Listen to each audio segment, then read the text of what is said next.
jangan pernah pudar. Betul. Kita kasih kritik, oke, kritik yang membangun. Kita berharap dengan kemenangan ini juga membuat kita lega semuanya. Menyambut Lebaran dengan sukacita. Iya. Dan kalau memang hari ini di skor kita agak berapi-api ya karena kita menang. Jadi rasa senang itu masih ada. Iya, betul. Saya terutama yang mau mudik itu dengan pulang ketemu keluarga dengan kemenangan tim ini, menurut saya sih bahagia gitu kan.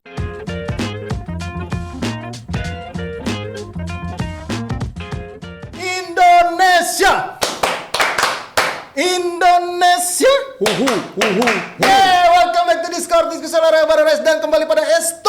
Yes. Akhirnya kita bisa lebaran dengan tenang. Iya.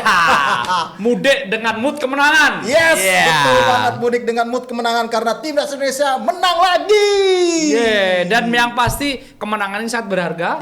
Walaupun kita masih di posisi keempat di grup C, tetapi ini kemenangan yang penting setelah kemarin. Tapi saya selalu percaya sebelumnya spirit di bulan November ketika habis kalah dari Jepang terus kita bangkit di Arab Saudi itu sama di bawah ini. Mungkin skor tidak sama, tetapi secara spirit itu berbeda dan luar biasa teman-teman penonton di GBK. Supporter juga luar biasa. Gokil. Gimana pemain nggak semangatnya tambah lagi ya. Metal bos, merah total. Merah total. Dan memang yang menarik dari terciptanya gol duet Oxford. Duet Oxford membuktikan kapasitas mereka, chemistry mereka mencetak 1 assist dan 1 gol. Dan kalau bisa dibilang saya kalau ngomong siapa yang paling bagus, semua pemain yang dimainkan semua pemain bagus. Mainnya bagus, tapi kalau boleh milih satu, yang terbaik menurut gua Rizky Ridho. Sepakat. Rizky Ridho. Kalau di flash score sih tertinggi memang oleh Romania.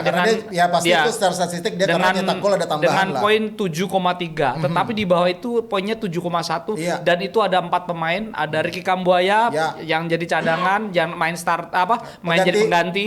Terus ada Rizky Ridho juga. Ada juga coba saya cek lagi. Jasin Hapner. Enggak, Jejes enggak dapat 71. Ada Hapner, Ridho, Tom Haye dan juga Ricky Kambuaya, jadi 4. Justru JJ poinnya 7,0. Ini di flash score ya. Jadi itu yang di penilaian seperti itu. Tapi overall menarik. Bahkan seorang Ramadan Sananta yang masuknya menit-menit berapa 87. Jadi sekitar nggak nyampe 10 menit ya. Dia juga punya peran besar terutama ketika mendelay permainan. Pinter. Dengan tenang ketika si Rizky Ridho sakit kakinya sakit dan ditaruh di depan. Si Ramadan ini melindungi temannya ini dengan baik, dengan bola-bola yang dipermainkan, akhirnya berapa kali tadi lempar ke dalam 3 kali ya. Sampai 3 kali. Dan ini menurut saya ini peran, ini sebuah unit berperan dalam sebuah unit dan menurut saya ini bagus banget bagi sebuah tim ya. Jadi terlepas dari apapun kondisinya bermain, mau bermain 5 menit, 3 menit ataupun 10 menit, semuanya punya peran penting sekali. Dan saya juga kredit poin lagi sebelum kita bahas Rizky Ridho, ada peran seorang Ricky Kambuaya. Ricky Kambuaya luar biasa. Nyaris ngasih assist tadi ke Eliano, tendangan efek jahe. Nyaris sayang aja Eliano eksekusi akhirnya melambung di atas gawang, depan gawang. Ini membuktikan bahwa tidak ada lagi yang dikatakan semua pemain yang dipanggil ke sebuah timnas di negaranya itu pemain terbaik semua. Itu pemain terbaik semua.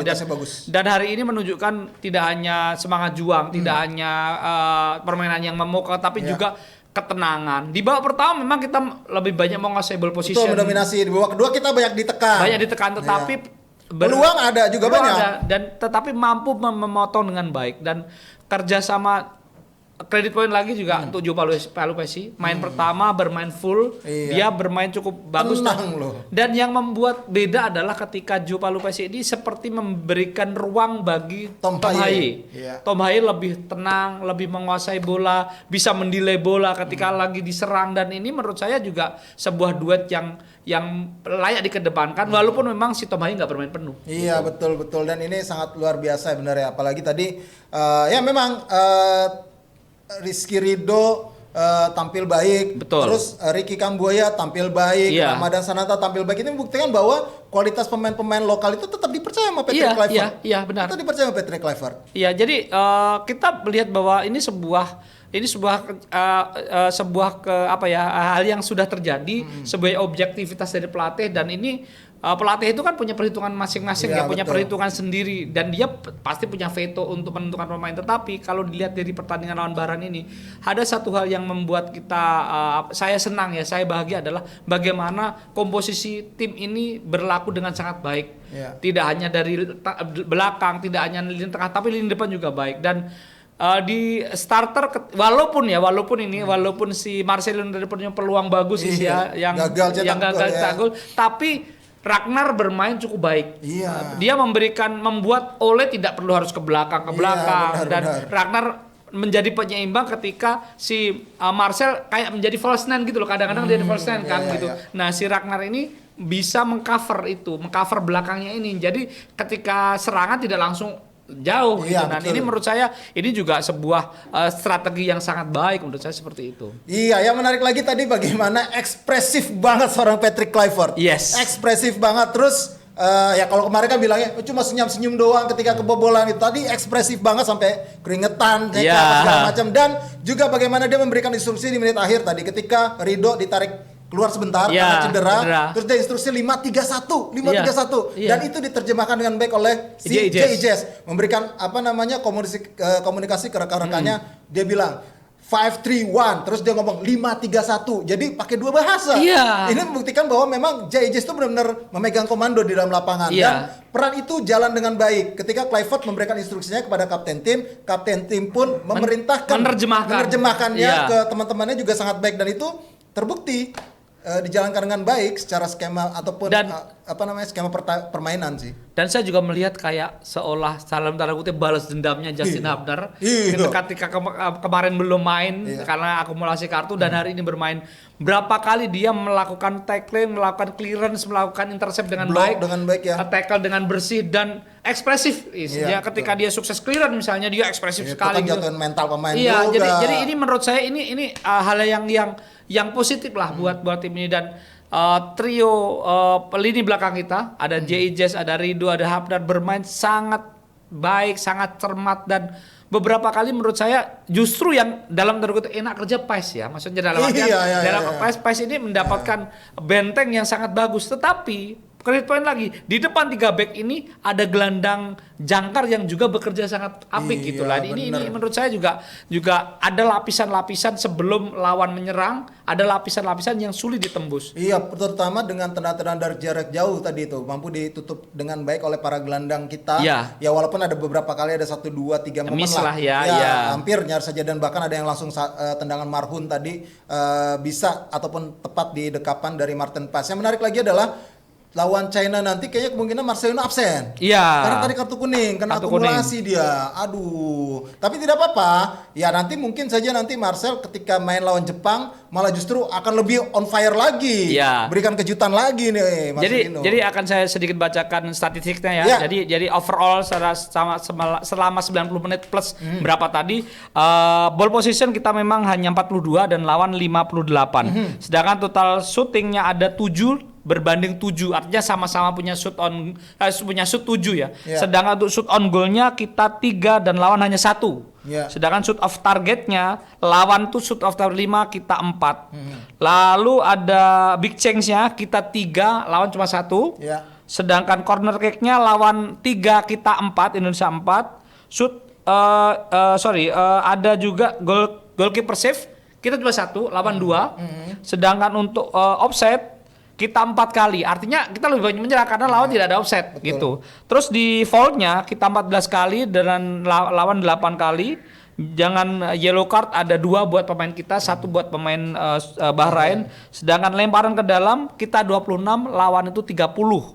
Untuk passingnya ada 80% kita suksesnya dan lawan itu 84. Jadi sebenarnya secara statistik nggak beda jauh dan permainan memang dari awal terbuka, temponya tinggi. Cuma memang di awal babak kedua kita sedikit meredam ya, agak sedikit meredam. Tetapi dengan meredam tetap disiplin, tetap cermat di lini belakang, dan salah satunya juga mungkin Verdong yang terus bermain konsisten. Luar biasa tadi, bola dikejar terus, adu sprint, gokil.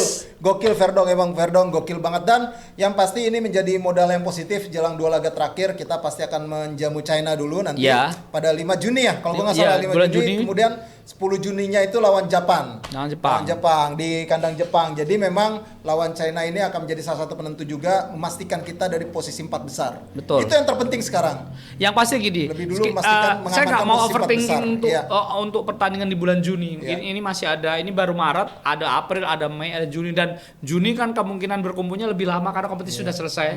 Jadi keuntungannya adalah kita bermain di kandang di Indonesia dulu, dan itu memastikan bahwa perkumpul pasti lebih lama.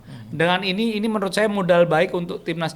Kalaupun kita tidak di peringkat 1, di peringkat 2 ya, karena 1 udah pasti Jepang, peringkat 2 kita masih ada peluang ke putaran keempat di peringkat ke-3 dan 4. Ini masih bisa ada peluang seperti itu. Jadi terlepas dari kita peluangnya masih ada, walaupun berat, tetapi memang ekspektasi mungkin kita jaga dulu. Yang pasti kemenangan lawan Bahrain ini menaikkan moral kita, membuktikan bahwa pemain ini bisa cepat bangkit, dan itu menurut saya akan menambah semangat lagi, terutama teman-teman supporter saat lawan Cina nanti. Hari ini saya luar biasa sekali atmosfernya, laporan teman-teman di lapangan sangat luar biasa, tertib, bahkan pertandingan 24-5 datang dari jam 4 sore, sangat tertib. Ya memang terlepas dari bulan puasa juga ya, tapi menurut saya ini juga menjadi sesuatu yang layak untuk saya angkat jempol lah buat teman-teman. Iya, emang luar biasa banget supporter kita. Salut buat para pemain, buat para supporter, seluruh pencinta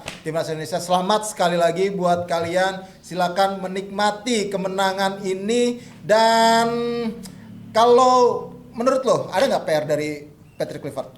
Ya, menurut gue PR dari Patrick Kluivert yang pasti kan dia kan baru 2 pertandingan. Selanjutnya yang seperti saya katakan tadi, di bulan Juni ada spare waktu yang lebih panjang. Ini mungkin membangun, sekali lagi ini kan olahraga unit ya sepak bola itu ya. Chemistry dikuatin lagi, komunikasi dikuatin lagi, dan pasti akan ada mungkin pemanggilan pemain yang lain yang mungkin akan di rotasi di tim ini. Jadi menurut saya itu dulu sih yang jadi PR. Kalau PR detailnya ya, secara teknis saya bukan pelatih, saya nggak membongkar secara teknik gitu, tapi saya yakin backroom sebuah tim itu penting banget, dan itu peran pelatih sangat penting. Kalau melihat dari rotasi yang dilakukan sama Patrick Kluivert ya, ini kan benar-benar membuktikan bahwa Patrick Kluivert itu mencoba memberikan kesempatan kepada seluruh pemainnya. Jadi nggak peduli dari kompetisi yang bermain di kompetisi Eropa maupun yang di kompetisi dalam negeri. Dan itu terbukti. Walaupun memang mayoritas adalah pemain yang berlaga di Eropa, tapi kesempatan itu diberikan kepada pemain yang berkarir di liga lokal. Ramadan Sananta, kemudian Ricky Kambuaya, Rizky Ridho, itu diberikan itu kesempatan untuk bermain. Ini kalau lu melihatnya, efek positifnya apa buat para pemain liga lokal kita? Iya pasti gini, semua pemain yang dipanggil ke timnas sebuah negara manapun itu pasti yang terbaik. Nah, ini adalah bagaimana pemain-pemain di liga lokal ataupun di luar itu meningkatkan performanya, mereka mendapatkan menit bermain segala macam. Dan yang pasti gini, saya tidak mau mengatakan diaspora atau pemain di liga lokal. Ya pasti semua pemain harus berjuang. Itu yang paling penting. Dan masih ada sekitar 7 pekan lagi di Liga 1, dan pastinya tim pelatih timnas akan memantau. Kemarin aja Alex Pastur dan Dani Lanzat ke Maluku, udah ke Maluku. Nanti mungkin akan ke depan masih akan ke daerah-daerah yang lain. Tapi yang pasti kesempatan itu selalu ada. Siapa yang terbaik pasti akan dipanggil. Dan menurut saya tidak perlu mengkotak-kotakan itu dulu, tetapi yang pasti berikan kesempatan selanjutnya tim ini untuk lebih berkembang lagi tentunya dengan tim kepelatihan yang baru ini, dan selalu berpikir positif sih kalau saya sih gitu. Iya, memang ini menjadi hal yang baik sekali untuk atmosfer sepak bola kita tentunya. Kemenangan apapun itu pasti hal yang baik, dan kita berharap tidak cepat puas juga, dan kita berharap juga tetap membumi. Betul. Setelah ini tetap membumi, karena perjalanan masih ada 2 laga lagi. Bahkan kalaupun kita nanti harus ke putaran keempat, masih ada banyak laga lagi yang harus kita jalani untuk bisa mewujudkan cita-cita lolos ke Piala Dunia 2026. Jadi kita berdoa terus, tetap berikan semangat buat timnas kita, jangan pernah pudar. Betul. Kita kasih kritik, kritik yang membangun. Kita berharap dengan kemenangan ini juga membuat kita lega semuanya, menyambut Lebaran dengan sukacita. Iya. Dan kalau memang hari ini di skor kita agak berapi-api ya karena kita menang. Jadi rasa senang itu masih ada. Iya, betul. Saya terutama yang mau mudik itu dengan pulang ketemu keluarga dengan kemenangan tim ini, menurut saya sih bahagia gitu kan. Apapun yang mewakili Garuda itu kan membanggakan kita di saat mungkin ada yang banyak masalah di luar sana, tapi ini paling tidak ini jadi obat. Dan kalau berapi-api ya kita lagi senang menang gitu. Apa kita bebas, kita nikmati gitu. Jadi buat kalian juga silakan sampaikan di kolom komentar buat scorer apa aja lah tentang performa timnas di laga kali ini, di laga melawan Bahrain, dan mungkin prediksi-prediksinya selain disampaikan di situ, dan mungkin ada update-update terbaru dari kalian, ada info-info intelijen. Apakah ada pemain naturalisasi baru lagi yang bakal ditarik? Nah, itu dia, kita tunggu. Kali aja kalian punya bocoran lebih lengkap daripada kita. Jadi terus pantau sosial medianya Skor Indonesia, baik itu di X, Instagram, TikTok maupun di Facebook. Juga terus subscribe channel YouTube Skor Indonesia, dan kita masih ada di Noise. Yang pasti setelah pertandingan ini dan selanjutnya akan ada perkembangan timnas Indonesia, liga lokal, liga luar negeri, dan semuanya termasuk perkembangan rapor pemain Indonesia yang ada di luar hanya ada di skor.id. Jadi dengan demikian gue Rasatnan, Resto. sampai jumpa lagi. Indonesia menang.